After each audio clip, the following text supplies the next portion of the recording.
The Department of Health in the state of Massachusetts might have spied on people to track their movements during COVID.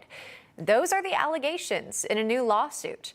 A report in the Maine Wire accuses the state of secretly installing surveillance software on personal smartphones without users' knowledge or consent.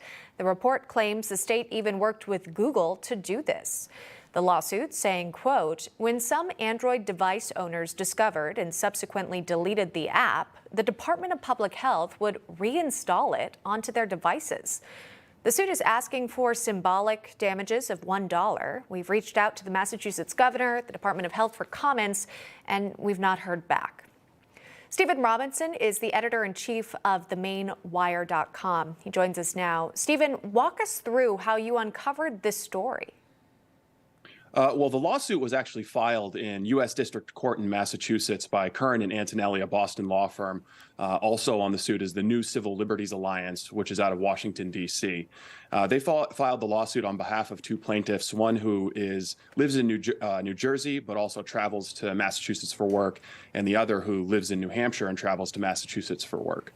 Now, they're representing them in a suit, like you said, is only asking for $1. They're more asking for relief in the form of stopping this illegal spying that they allege is happening on anyone with an Android device. Now, it's happening in Massachusetts. The Department of Public Health in Massachusetts are the ones who partnered with Google in order to install this contact tracing software on people's phones. But a key part of the lawsuit is that it's happening to anyone who drove through or traveled through Massachusetts during that time because they used geolocation in order to target which smartphones it would be installed on. And importantly, it only affects Android devices.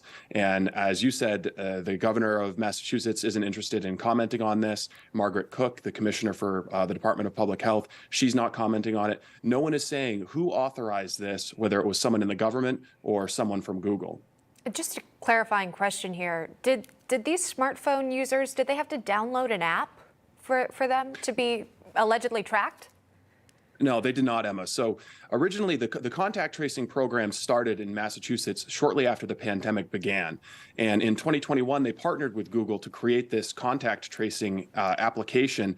And originally, it was a voluntary thing, but fewer than 5,000 people voluntarily downloaded it onto their phones. For something like this to really work, you need a critical mass of people to have it on their phones. So rather than engage in a deliberate public affairs campaign in order to encourage people to install this on their phone, they just force installed it, according to the lawsuit. There are comments reviewing the app, thousands of people who say, what is this? I didn't install this on my phone. I deleted it, and now it's back on my phone.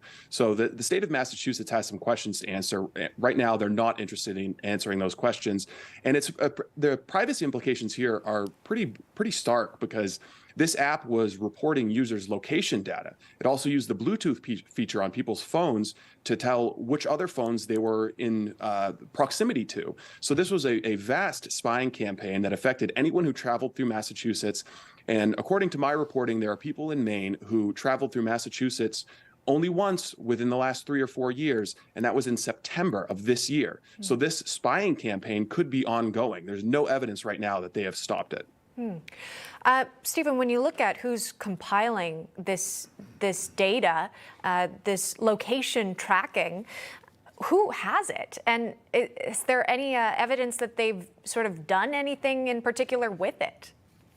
Well, these are all good questions. I mean, people on social media have raised the idea, hey, this is a serious, infringement on our right to privacy. How many lives did we save through this contact tracing program being force installed on people's phones? It's a good question for the state of Massachusetts to answer. Right now, they're not answering any questions. Also, I've asked them, where was this data being stored? There are rules that govern how governments and companies can custody user data like this. Where is it? Does Google have it? Does the Department of Public Health have it? Have they accessed it for other reasons? Is there any record of whoever was accessing this data or how it was used? None of those questions are answered. I've submitted a public records request with the Department of Public Health to try to get to the bottom of this, but all they're saying now is that they don't comment on pending litigation. And Governor Baker's going to be out of office in a few short weeks, and he has really no incentive to come clean about his role, if any, in this spyware campaign. Yeah, so many unanswered questions. Just also a follow-up. You said you're not sure if this is still ongoing. Again, if you were to have an Android and travel through Massachusetts, can you put that to rest at least at this point?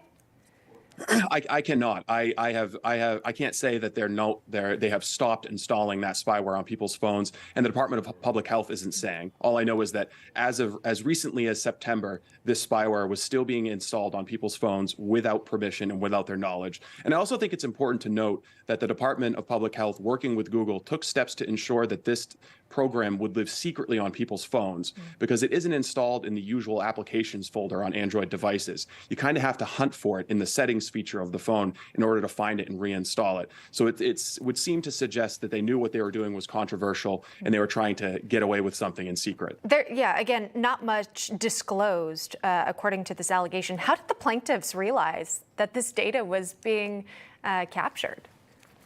Well, that's not revealed in the lawsuit, but I think it was probably public. I think someone probably looked at the reviews after finding the app on their phone. I think people who are a little bit more tech savvy might understand the implications of an app being force installed on their phone when they went to do a little more research and saw thousands and thousands of comments of people who had similar complaints. Hey, what is this thing doing on my phone? I didn't authorize this. What kind of data is it sending into whom? So I think that's probably how they discovered it. Okay. Plenty of questions remain. Again, allegations that the state was using an app to sort of track people coming and going, and we're waiting for the state's response as well at this point. Again, you got to be able to prove all of this in the court of law. We're going to follow the lawsuit. Stephen Robinson, thanks so much for joining us. Appreciate it.